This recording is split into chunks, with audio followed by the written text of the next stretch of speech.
సరికొత్త కాన్సెప్ట్తో వస్తున్న కల్కి చిత్రంపై భారీ అంచనాలే ఉన్నాయి. పాన్ ఇండియా స్థాయిలో మరోసారి తన సత్తా ఏంటో నిరూపించడానికి సిద్ధమవుతున్న ప్రభాస్కి తోడుగా ఈ సినిమాలో అనేక మంది స్టార్ నటులు కూడా యాక్ట్ చేస్తున్నారు. ఒకవైపు అమితాబ్ బచ్చన్, మరోవైపు కమల్ హాసన్, ఇలా బిగ్ షాట్స్ కూడా కీలక పాత్రల్లో నటిస్తుండటం ఈ సినిమాపై మరింత అంచనాలు పెంచేసింది. అయితే ముఖ్యంగా విశ్వ నటుడు కమల్ హాసన్ విక్రమ్ తర్వాత తన జోరు పెంచిన విషయం తెలిసిందే. చాలా కాలం తర్వాత విక్రమ్ ఇచ్చిన హిట్తో కమల్ హాసన్ వరుస సినిమాలను లైన్లో పెట్టాడు. ఇప్పటికే ఒక పక్క హీరోగా, ఇంకో పక్క నిర్మాతగా బిజీగా మారాడు. కమల్ చేతిలో ప్రస్తుతం 3 సినిమాలు ఉన్నాయి. అందులో ఒకటి ప్రభాస్ నటిస్తున్న కల్కి 2898 AD.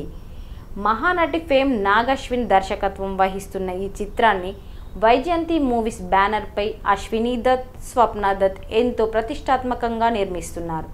ఇక ఈ చిత్రంలో కమల్ హాసన్ విలన్గా నటిస్తుండగా అమితాబ్ బచ్చన్, దిశా పటాని కీలక పాత్రల్లో నటిస్తున్నారు. బాలీవుడ్ బ్యూటీ దీపికా పదుకోనే కల్కితో టాలీవుడ్ ఎంట్రీ ఇవ్వనుంది. ఇప్పటికే ఈ చిత్రం నుంచి రిలీజ్ అయిన పోస్టర్స్, టీజర్స్ ప్రేక్షకుల్ని విశేషంగా ఆకట్టుకున్నాయి. ఈ మధ్యనే బుజ్జి అనే కార్ వీడియోను మేకర్స్ రిలీజ్ చేశారు. ఈ బుజ్జికి కీర్తి సురేష్ గాత్రం ఇచ్చిన విషయం తెలిసిందే. మొదటి నుంచి కూడా ఈ సినిమాపై అభిమానులు ఎన్నో అంచనాలు పెట్టుకున్నారు. ఇంకా చెప్పాలంటే ఇండస్ట్రీ ఎంతగానో ఎదురు చూస్తున్న సినిమాల్లో కల్కి ఒకటి. సైన్స్ ఫిక్షన్గా తెరకెక్కుతున్న ఈ చిత్రం జూన్ 27న ప్రేక్షకుల ముందుకు రానుంది.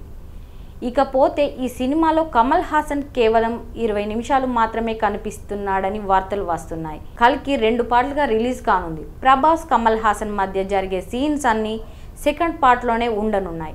కల్కి మొదటి పార్ట్ కేవలం ఇంట్రడక్షన్ మాత్రమే అని తెలుస్తుంది. 20 నిమిషాలు మాత్రమే ఇందులో కమల్ కనిపించనున్నాడు.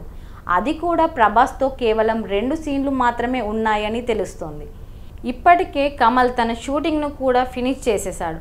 ఇక ఈ 20 నిమిషాల కోసం కమల్ హాసన్ దాదాపు 10 కోట్ల వరకు డిమాండ్ చేసినట్లు కోలీవుడ్ వర్గాలు కూడైకూస్తున్నాయి. ఇప్పుడు కమల్కున్న మార్కెట్ను బట్టి మేకర్స్ కూడా అంతే ఇచ్చినట్లు తెలుస్తుంది.